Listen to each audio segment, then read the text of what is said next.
présenter effectivement le travail doctoral que j'ai fait, j'ai déjà soutenu en décembre 2024, donc ça commence à monter un peu. Pour autant, je vous présente un peu la globalité de ce que j'ai travaillé. Du coup, ce que tu disais, l'originalité un petit peu, c'est le fait que ce soit de la psychologie. Alors, je mets juste quand même en bémol le fait que c'est une psychologie de la normalité, puisque je m'intéresse à l'activité de travail dans sa dimension normale, contrairement à ce qu'on peut projeter souvent de la psychologie, qui est plutôt sur ce qui est pathologique. Donc là, on va être vraiment sur des dispositifs d'observation du comportement des travailleurs dans leur situation quotidienne. Et donc, cette thèse, j'ai eu le plaisir d'avoir l'encadrement de 3 personnes. Donc, Nathalie Girin, que vous avez dû apercevoir et que j'ai vu en visio, qui est donc déjà vous connaissez, et j'ai eu 2 autres personnes en psychologie du travail qui sont à l'université de Toulouse Jean Jaurès, qui sont Sandrine Pratibel et Isabelle Fauré. Et ce que j'ai voulu travailler dans cette thèse, c'est de pouvoir montrer comment une approche psychosociale clinique de l'engagement doit avoir l'évolution vers des nouvelles pratiques. Et je me suis particulièrement intéressée à l'exemple des éleveurs en contexte de transition agroécologique sur le territoire français et plus particulièrement en Occitanie. Donc, pour commencer, alors, par contre, c'est là pour. Non, je sais pas. Avancer juste avec les flèches. Ouais, non plus. Attends, il faut que je change. Ouais, c'est ça. Alors, je vais déjà commencer par des éléments de contexte en présentant la transition agroécologique. Alors, je pense qu'il y a des gens qui sont beaucoup plus calés que moi là-dessus. Mais moi, j'avais envie de vous la présenter avec l'idée de mettre en avant qu'au-delà des défis techniques et économiques, qui sont souvent appréhendés. Moi, ce qui m'intéressait, c'était de me dire comment on peut regarder ça sous l'angle de l'écologie, mais surtout du rapport et des dimensions humaines dans ce rapport à l'écologie. Donc, même si c'est un tout petit peu caricatural, j'ai voulu retracer un petit peu l'histoire d'évolution de l'agriculture et vous expliquer pourquoi ça a du sens pour moi. Parce que l'idée, c'est de dire qu'il y a eu beaucoup de mutations qui sont profondes et qui ont impacté le secteur agricole. Comme vous le savez, il y avait d'abord le passage de la paysannerie à l'entrepreneuriat agricole, qui était un modèle de l'agriculture conventionnelle où il y avait quand même une standardisation, il y a toujours, et une optimisation de la production très importante, et c'était les normes dominantes, et qui du coup relève de prescriptions fortes. Pourquoi je le mets en avant? C'est parce qu'aujourd'hui, on est sur un passage de l'industrialisation, mais on va encore aller plus loin, à l'agroécologie, qui demande plutôt de partir sur des observations et l'expérimentation avec des prescriptions faibles. Et tout ça impacte forcément les métiers. Et donc, l'idée, c'est de bien appréhender la transition agroécologique comme un changement de paradigme qui touche les individus, avec l'idée qu'elle est à la fois économique, il y a beaucoup de travaux là-dessus, environnementale, sociale et politique. Mais elle est aussi une perspective où il faut pouvoir penser de nouvelles façons de produire, mais surtout de vivre aussi l'agriculture, et c'est plutôt là où je vais aller. Elle remet en question des savoirs qui sont déjà très très établis, c'est comment en tant qu'agriculteur on arrive à se défaire de ces normes-là. Et ensuite, elle oblige un peu à repenser les métiers et les activités, et c'est par là que je vais y rentrer, par cette notion de métier et d'activité, en essayant de comprendre comment se construit le sens autour de ce métier et ses activités. Et dans cette thèse, j'ai fait le choix de m'intéresser en particulier au métier des éleveurs, parce que comme vous le savez aujourd'hui, c'est un métier qui est encore plus remis en question par rapport aux questions de la société, notamment sur l'empreinte carbone, le bien-être animal qui est très questionné, et aussi sur le niveau de l'alimentation et de la santé humaine. Et tout ça dans un contexte socio-démographique extrêmement tendu et difficile, parce que le renouvellement des générations, on en parle énormément et c'est quand même quelque chose de très très complexe. Donc, ils font face à ces changements-là, tout en disant que pour eux, ils expriment encore le fait que c'est un métier passion, malgré ces exigences-là. Et donc, ils sont entre ce qui est positif et négatif et tiraillés entre les deux. Ce qui m'a amené à me dire que c'est un métier qui doit se réinventer, mais comment est-ce qu'on prend en compte les tensions que ça génère, tout en ayant en contrepartie cette envie de faire un métier passion. Du coup, en voulant me focaliser sur l'activité d'élevage, j'ai regardé des travaux qui ont pu être faits, qui décrivent cette activité, et j'ai pu trouver qu'il y a un certain nombre de travaux qui montrent que c'est une activité qui dépend de 3 dimensions. La dimension de production, qui est quand même très connue, qui est essentielle pour la productivité, qui a beaucoup été étudiée. La dimension plutôt organisationnelle, qui questionne l'organisation des tâches et des chantiers dans le temps des agriculteurs. Et puis une 3e dimension, qui est plutôt la dimension identitaire et professionnelle, enfin, l'identité à la fois professionnelle et personnelle, qui aujourd'hui finalement s'articule avec les 2 autres dimensions, alors qu'elle est finalement assez peu étudiée. C'est pour ça que je me suis penchée plutôt sur cette dimension-là, en regardant la transition agroécologique plutôt comme une reconstruction du sens au travail, qui articule à la fois les expériences passées, d'où la psychologie, mais aussi les perspectives d'avenir, qui s'intéresse aussi à la fois aux dynamiques individuelles et collectives, c'est-à-dire qu'il ne faut pas omettre ce que la personne peut penser de façon singulière et tout ça dans un collectif. Et ensuite, je me suis aussi intéressée au fait que la transition agroécologique déstabilise, puisqu'elle met en jeu finalement des dimensions qui sont aussi subjectives, qui sont non observables et non attrapables, comme on peut le faire pour la production, par exemple. Du coup, ce que je propose dans cette thèse, c'est d'appréhender la transition agroécologique comme une transition psychosociale, c'est-à-dire qui joue sur le psychique des individus, mais tout ça dans un environnement social qui influence aussi au niveau des normes. Et une des perspectives que j'aimerais pouvoir développer, et donc ce sera sûrement la suite de la thèse, ça serait de pouvoir participer au renouvellement des approches de l'accompagnement pour que les agents de développement puissent en prendre en compte cette dimension humaine dans l'accompagnement des transitions psychosociales.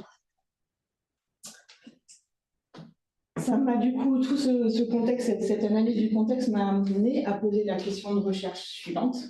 C'est finalement quels sont les processus psychosociaux et subjectifs, on peut lier les deux, qui sont à la fois dans la dynamique d'engagement, dans des pratiques plus durables, et non pas forcément des pratiques agroécologiques, mais plus durables, vous verrez pourquoi. Par contre, dans un contexte de transition agroécologique. Quand je dis durable, c'est parce que je parle de la durabilité des gens et pas forcément de la durabilité au sens de l'écologie dont on peut parler. Pour appréhender, du coup, pour répondre à cette question-là, je me suis évidemment replongée dans les différentes théories de l'engagement, en psycho, j'avoue. Je suis restée sur ces approches-là, en regardant qu'historiquement, il y a eu un premier paquet de travaux qui travaillaient plutôt sur l'engagement comme un choix rationnel, ou encore comme un processus cognitif et socialement situé. Ces travaux apportaient un certain nombre d'éléments, par contre, ils voyaient souvent le changement comme linéaire, assez prescriptif et dans un environnement stable. Et il minorait quand même beaucoup les savants d'expérience et la place des individus. Du coup, je me suis tournée vers d'autres travaux qui étaient plutôt sur l'analyse des processus motivationnels et sur les processus qui reposent sur des interactions plutôt dynamiques, mais qui prennent en compte justement les émotions, les cognitions et le comportement. En revanche, ce qui est un peu dommage dans ces travaux, c'est qu'ils réduisaient l'engagement à un processus qui était essentiellement personnel, c'est-à-dire tout bien des individus. Donc je me suis dit, il faut quand même des éléments par rapport à ça, puisque effectivement, la TAE, une fois de plus, on voit que c'est une situation complexe et incertaine, donc difficile de la voir comme étant stable. Elle n'est pas linéaire, on voit qu'il y a toujours des va-et-vient et des retours, et donc il faut pouvoir tenir compte de ce changement non linéaire et qui n'est pas rationnel. Elle implique des acteurs qui construisent des savoirs situés, c'est-à-dire comment leur donner des choses sans qu'ils les mettent en œuvre en fonction de leur situation. Et du coup, ça m'a amené à envisager l'engagement plutôt comme un processus qui est à la fois subjectif et dynamique. Oui, mais du coup, c'est le titre. Pour rattraper la transition comme ça, de cette manière-là, sur ce processus dynamique, j'ai mobilisé deux modèles de la psychologie du travail qui ne s'étaient jamais finalement, qui n'avaient jamais été articulés. Donc c'était un des risques de la thèse. Le premier, c'est le modèle de la clinique de l'activité qui a essentiellement été développé par Yves Clos et ses collaborateurs. Et ce modèle, il prône qu'il faut analyser ce qu'ils appellent le réel de l'activité. Et pour eux, le réel de l'activité, c'est tout ce qui est invisible et inaccompli dans le travail. Et on y considère les conflits sur les perceptions individuelles et collectives de la qualité du travail. C'est-à-dire qu'on s'intéresse à ce qui finalement coince, en gros. Et l'idée de cette approche, c'est de pouvoir favoriser le développement du pouvoir d'agir des acteurs, en fait, des travailleurs, sur l'architecture, ce qu'on appelle l'architecture de leur métier, donc comment ils peuvent agir sur l'évolution de leur métier et sur l'évolution de nouvelles pratiques. Ce modèle-là s'intéresse à la sphère d'activité professionnelle. Et moi, j'ai fait l'hypothèse qu'effectivement, il fallait s'intéresser aux autres sphères d'activité des travailleurs. C'est pour ça que je me suis tournée vers un modèle de la socialisation qui est pluriel et actif, dans le sens où la sphère professionnelle s'articule avec la sphère personnelle, la sphère sociale, la sphère environnementale. Et dans ce modèle, en fait, l'idée, c'est de pouvoir analyser les réponses qui sont aux contradictions et aux tensions qui sont suscitées justement par rapport à l'appartenance à ces différentes sphères de vie. Comment est-ce qu'on trouve l'équilibre entre toutes ces sphères? Et cette approche considère que c'est le sujet, donc l'individu, qui est acteur de ses conduites, qui les construit et les signifie, donc la notion de sens, en interaction avec autrui, d'où le concept d'intersignification, qui en est défini de la manière suivante, c'est-à-dire que le comportement que j'ai dans un domaine de vie est forcément dépendant du sens que j'accorde aux autres domaines de vie, c'est-à-dire mon travail, le sens que j'y accorde est très influencé par la vie que j'ai eue avec ma famille, que j'ai avec mes amis, l'environnement où je travaille, etc., par exemple. Et du coup, l'idée de croiser ces deux modèles, c'est d'être en capacité, pendant que j'ai pu rencontrer les éleveurs, de les inviter à mettre en délibération les conflits qu'ils avaient dans leur travail, avec la perspective d'imaginer une nouvelle pratique et une nouveau concept du métier pour sortir de ces conflits.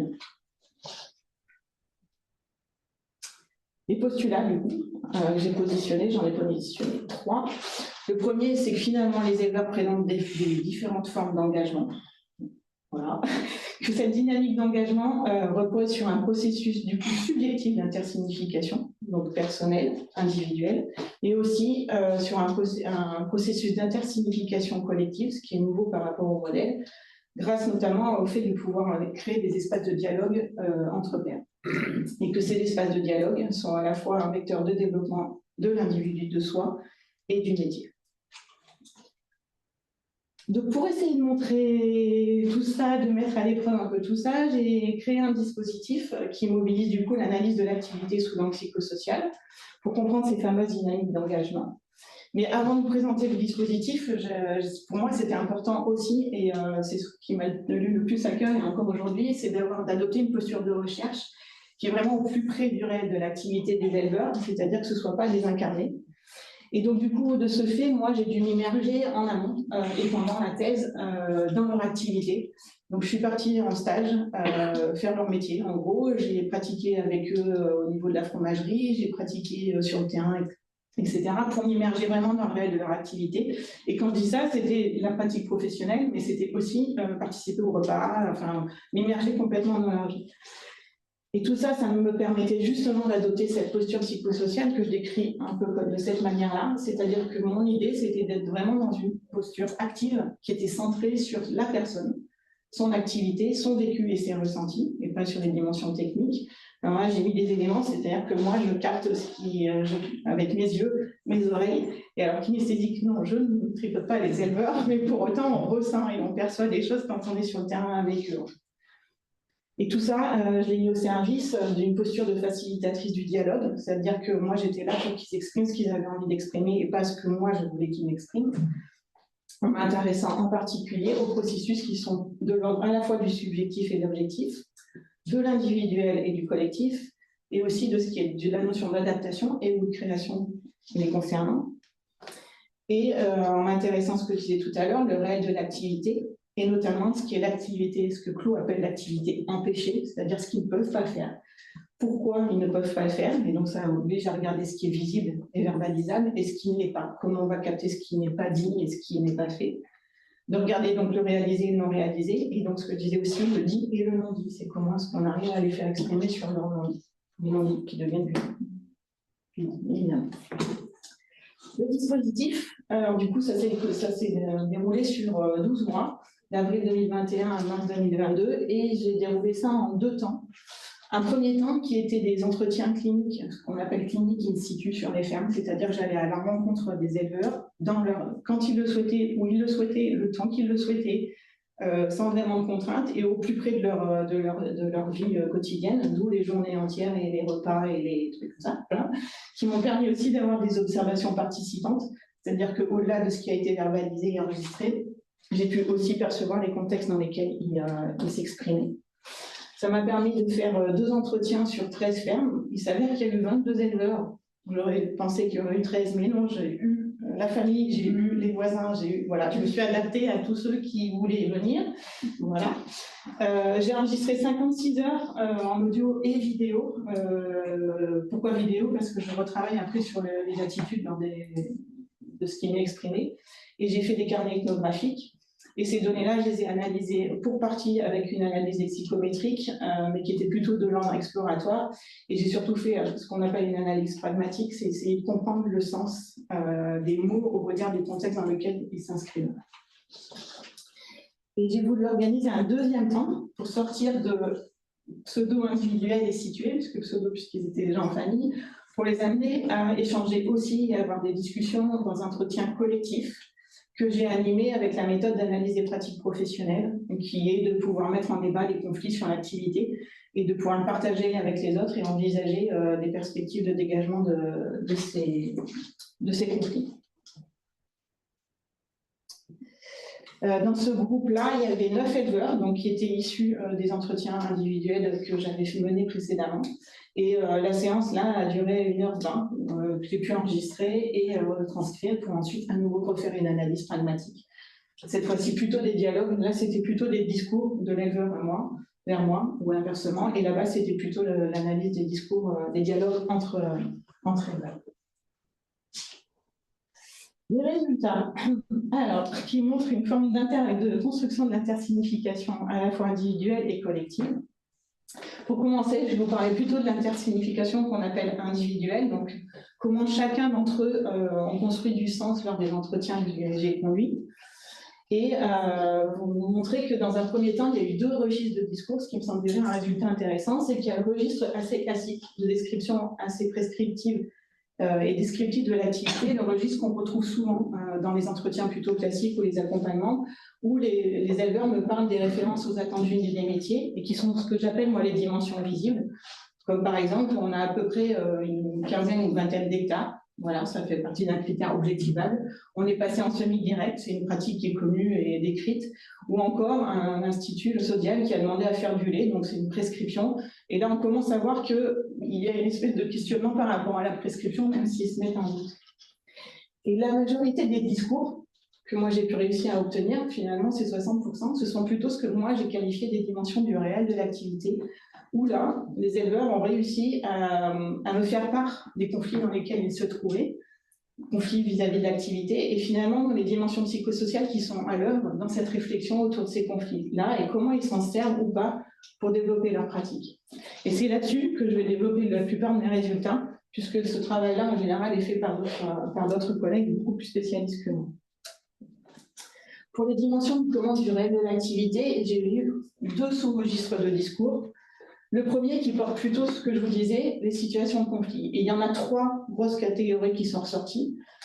Contrairement à ce que je pensais, c'est pas la transition agroécologique qui est ressortie. Et comme mon but c'était de les laisser s'exprimer sur ce qu'ils voulaient, ils ont énormément parlé de la situation de transmission de la ferme et le rapport intergénérationnel que ça générait dans le sens qu'ils accordaient leur travail.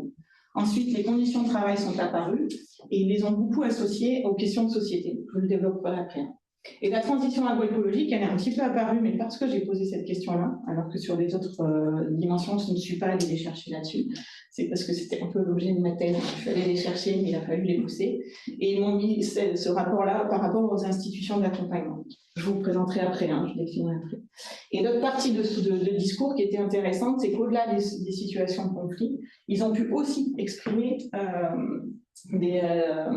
présenter des situations pour lesquelles ils avaient déjà essayé d'imaginer une nouvelle façon de le faire et comment finalement en développant ces nouvelles activités, notamment la vente directe et la transformation, ils se référaient aux normes institutionnelles déjà existantes et comment ils les tordaient un peu pour les faire siennes en fait.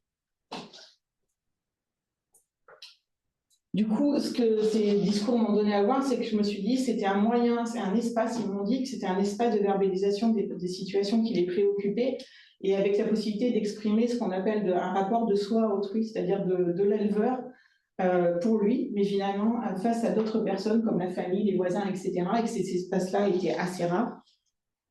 Et ce que j'ai pu observer, c'est qu'il y avait un début d'amorce finalement d'un processus de construction du sens qui était en train de se faire pendant les entretiens, justement parce qu'ils arrivaient à analyser à la fois les conflits psychiques individuels, les conflits interpersonnels, mais aussi les conflits qui sont vraiment liés à l'activité de travail et le rapport qu'ils entretiennent à ce qu'ils appellent un travail de qualité ou pas. Et sachant que tout le monde considère un travail de qualité avec ce qu'il est soi-même et pas forcément ce qui est défini dans les cahiers des charges.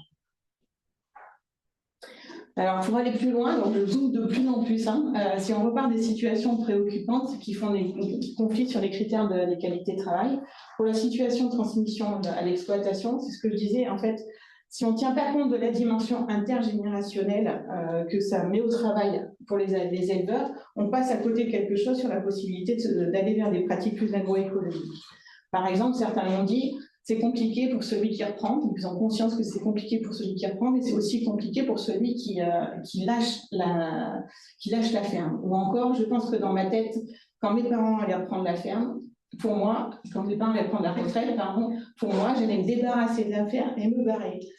Et d'autres qui disent, mais les jeunes paysans, ils n'ont plus du tout envie de travailler de la même manière que les anciens. Et tout ça, en fait, ce sont des dissonances cognitives qui se créent chez les individus, qui sont obligés de mettre au travail, mais qui n'ont pas l'espace pour mettre au travail pour envisager de se projeter différemment.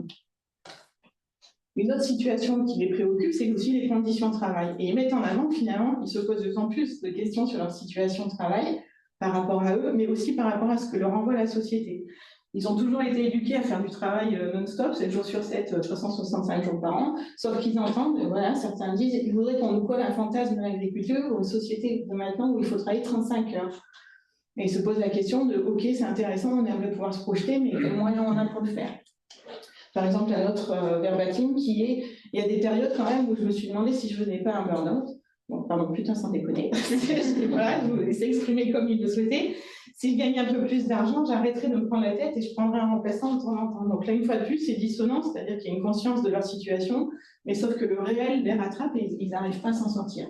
Et un autre qui dit, c'est toujours des équilibres à trouver entre ce que la société projette et où on peut prendre de la société et la réalité de notre travail. Une autre dimension qui est apparue, c'est comment la question de l'identité professionnelle est questionnée, notamment dans le rapport aux syndicats et aux associations professionnelles. En effet, les syndicats, beaucoup d'entre eux les ont mis en avant, mais c'était très ambivalent le rapport qu'ils entretenaient avec eux, en disant, il y en a un qui dit justement, c'est de l'inconscient collectif, c'est-à-dire que finalement, ça a une norme qui s'impose à nous sans en avoir toujours très conscience. Un autre qui dit, moi je cotise à la FNSEA, mais parce que c'est le syndicat le plus représentatif, alors qu'en fait, ces valeurs sont complètement ailleurs. Du coup, il se retrouve encore dans une dissonance où, s'il ne la met pas au travail, il porte ça tous les jours sur le dos, en fait. Et puis, quand même, certains qui disent qu'il y a quand même une diversité et il y a moyen de pouvoir trouver des gens avec qui engager ce dialogue. Ça, c'est plutôt sur le côté syndical. Et sur les associations professionnelles, alors j'ai une association professionnelle, c'est les organismes d'accompagnement comme l'Interafob, le CIVAM, les chambres, etc. Là, ils mettent aussi en avant que finalement, c'est un support et en même temps, ça les fait faire des pas de côté. Par exemple, la formation collective à la gestion, ils y vont pour ça. Ils disent finalement, il y a un collectif là-dedans et c'est le gros intérêt finalement de la FOC, c'est ce collectif-là. Ils vont y chercher autre chose parce que leur besoin est ailleurs. Ou encore, solidarité paysanne. Il y en a un qui disait, mais finalement, il nous présente le changement de pratique comme une possibilité de rebond. Mais pour lui, c'est quelque chose qui est extrêmement difficile parce que ce n'est pas un changement qu'il souhaiterait, c'est quelque chose qui s'impose à lui. Donc en fait, une fois de plus, ça les met dans une dissonance difficile à assumer.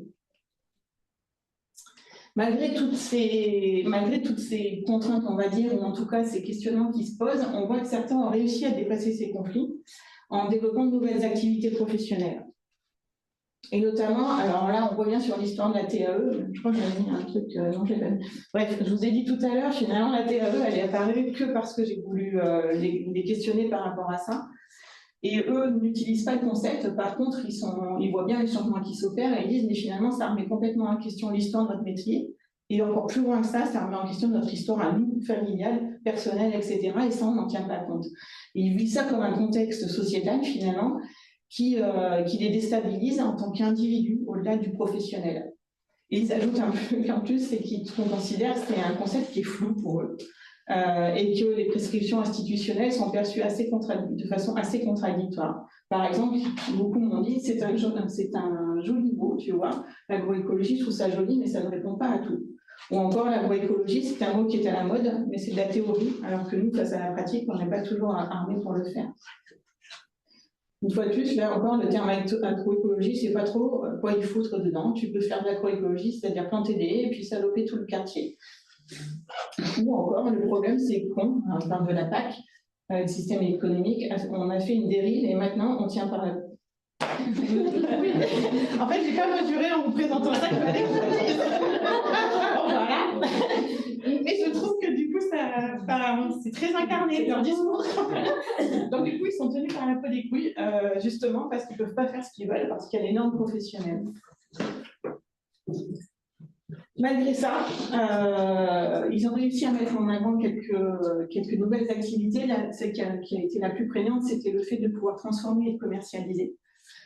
Et ça, ils considèrent que c'est un rapport au nouveau possible qui est quand même compliqué à mettre en œuvre, mais que pour autant, c'est à travers ces nouvelles activités que c'est beaucoup plus facile de mettre en débat les critères de qualité que par rapport à des activités qui sont déjà ancrées, qui ont du mal à faire bouger. Et donc, pour ça, ils rentrent dans les dynamiques de recherche d'information. Et notamment, en pouvant se confronter aux expériences des autres, imaginez que P serait resté seul sur la ferme, il n'aurait pas réussi à mettre en place cette nouvelle activité. Ou encore, ils ont décidé de monter un petit groupe d'éleveurs avec la Chambre de l'agriculture, et un jour, ils disent, un jour, on s'est réunis, on a dit qu'il faut qu'on fasse quelque chose pour vendre des produits bio localement. C'est-à-dire que collectivement, ça leur permet d'avoir une force beaucoup plus conséquente que quand ils sont isolés sur les fermes, et ça leur permet d'envisager des nouveaux possibles qu'ils n'envisageraient pas tout seuls. C'est intéressant. Donc, par rapport à cette première partie sur les entretiens individuels, on voit que la transition, c'est une orientation qui questionne du coup l'identité, au-delà des techniques et des pratiques, et notamment vis-à-vis des consommateurs et des citoyens. En effet, il parle aussi beaucoup de ce rapport à la société en disant, mais finalement, aujourd'hui, les journalistes, par exemple, ils ont un audimat important. On sort un PV et ça y est, on est des pollueurs. C'est de la violence dans les propos sur les réseaux sociaux. Par exemple, mon cousin s'est fait agresser. Donc, c'est comment, finalement, la société porte une image, une représentation du métier qui, eux, les met encore plus en difficulté.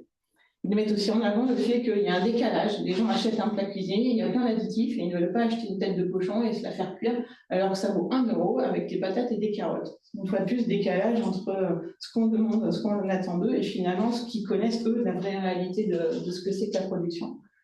Et il y a une autre chose aussi, c'est de dire que finalement en France, la France est la première et c'est un changement mondial de l'agriculture la plus vertueuse. Mais putain, on peut prendre tellement plein la gueule alors qu'on met en place ces pratiques plutôt vertueuses. Et pour finir, un dernier point, c'est que finir après la présentation. On a pu voir dans les discours que finalement, elle questionne aussi beaucoup l'histoire professionnelle singulière de chacun, c'est-à-dire dans ce qu'il a vécu dans son histoire depuis tout petit. Et ça peut aller jusqu'à re-questionner ceux qui en faisaient déjà et qui se divisent entre eux.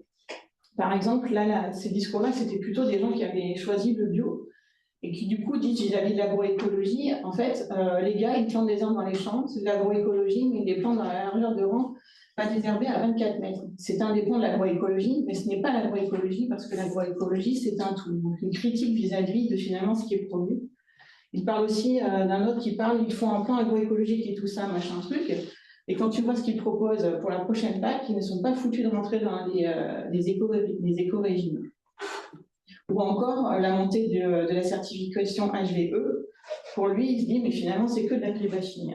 Ça les ramène, en fait, ceux qui sont déjà dans ces pratiques-là, ça les ramène à quelque chose qui est finalement moindre que ce qu'ils pratiquaient déjà. Donc, ça, là, je ne vais pas le remettre. Voilà. Et donc, au regard de tout ce que j'ai pu explorer sur les dimensions qui finalement les mettent en tension sur leur identité personnelle, il reste 5 minutes. Okay. Je pense que je ne suis pas trop loin. Personnelle, j'ai pu observer qu'il y avait 3 formes de dynamique d'engagement qui étaient différentes. Et je les ai regardées au regard d'une activité en particulier, la transmission. La première dynamique, c'est une forme de rupture qui est radicale par rapport à ce qu'ils ont connu précédemment. Et étonnamment, j'ai eu 2 types de ruptures. Il y a des gens qui sont partis du conventionnel vers l'agriculture biologique, mais j'ai aussi des éleveurs qui sont passés de l'agriculture biologique vers le conventionnel parce que ce n'était pas tenable. Et ce que j'ai pu observer, c'est que ça s'est passé. Pourquoi? Parce qu'il y a eu absolument une absence de débat et d'espace de dialogue sur les critères de qualité du travail, à la fois au sein de la famille, mais ils n'ont pas trouvé d'espace à l'extérieur.